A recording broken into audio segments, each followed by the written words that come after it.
Today's topic is about what lives in the dynamics of toxic relationships.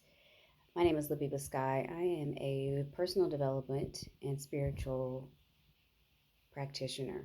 So I work with women specifically to identify their spiritual relationships with self, to bring that self love back in, to bring that divine intuition in, to have a connection that's more ritualistic in their daily lives, and that then later translates in a positive way in their professional, romantic, and intimate lives. So, what's coming up for me? I work in an industry where I work in the human emotion of relationships and connections. And a lot of them are couples, a lot of them are marriages. And what I witness today, which is sparking this conversation, is the dynamics in a controlling woman and a demasculated man. And so we're going to look at the male and the female gender. And I wouldn't even say that this is masculine energy and feminine energy. We're not going to talk about that. But I'm going to talk about what I observe when I witness a woman who hasn't done her healing work around insecurities or around control, and how it impacts and affects and changes a man. And then the man who becomes the emasculated man, the man who can no longer have a voice, the man who is scared to make decisions within those controlling, insecure spaces. So basically, we're looking at two people, one who has lost control and lost their voice, one who has come into the position of control because they cannot trust that their partner has a voice. They cannot lean and trust that the person can make their partner can make them feel secure and provide that safety. So it's going in back both in both places. It's not blaming one or the other. This conversation is an observation of what can occur when we lean too far into insecurity on either side of the spectrum. I witnessed today a couple who the man was so afraid to make choices. It went back and forth. Well, what do you think? Oh, well, what do you think? And as soon as he would give an opinion, she would immediately choose the opposite. Everything about that happy wife, happy life, I think results in a place of control and deep submission, over compromising, and a loss of identity, and a loss of independence, and a loss of power in a positive, healing way within relationships, romantic and intimate relationships. Some people say, well, that's what the man was meant to do, is to just give in to whatever the woman wants so that everything is great. Women who have that option, they're looking for a man to tell them no.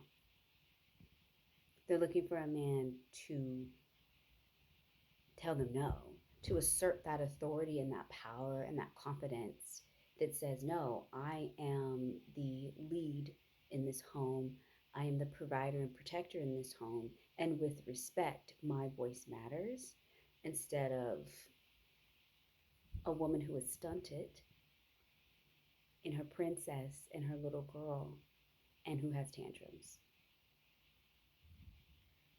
That's basically what I see. I see adult women who have been spoiled children, little girls who whine and fuss and create hell in their relationships, in their homes, in their friendships until they get their way. And we're calling that a woman who's in her power. No, it's not a woman in her power. It is a woman who has lost power and as a result has to control everything around her. And we're calling it happy wife, happy life. I think it's probably very miserable and unsatisfying. So as a result of that unsatisfying, that dissatisfaction, that unsatisfied flavor, nothing is ever going to be right. Never enough. They're always looking for problems. That woman is looking for problems. She can never be satisfied.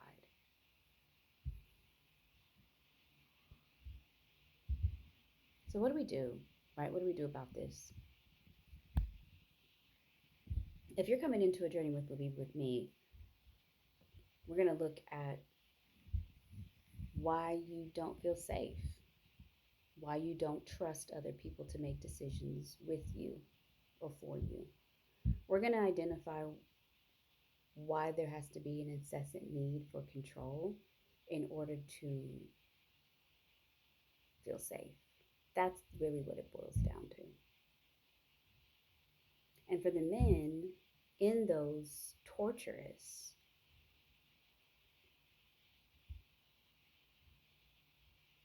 situations with these children who have tantrums in the form of women bodies, we would ask them, when did you begin your masculinity was being taken away? When did you stop feeling that if I made a decision or choice or voiced my opinion, it was ridiculed, it was not valued, being rejected? So for the man who's in a weakened masculine state, a lot of this work is around rejection. If I say something, that might be an argument. I've had so many arguments that I'm just going to let her lead, let her make choices, let her decide everything, because through that conditioning, that training that she's put you through, it's safer for me to say nothing, do not weigh in, to keep this quote unquote peace in my household. These are topics and conversations that we go through in the journey with Labiba. These are topics and conversations and discussion points that you might want to just start having with yourself and your community.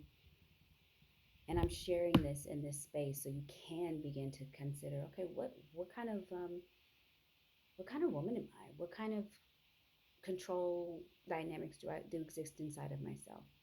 What are your opinions on seeing couples in that dynamic who are afraid to make decisions, who are afraid to speak and use their voice for fear of an argument, for fear of rejection? What are your opinions on that?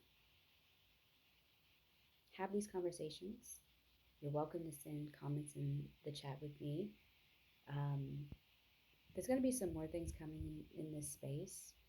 A new workshop is coming to balance out energy in our own selves, to help us make better decisions and trust ourselves based in relying on what our body is feeling, and not so much the triggering response from your partner, your family, your friends, outside opinions of you.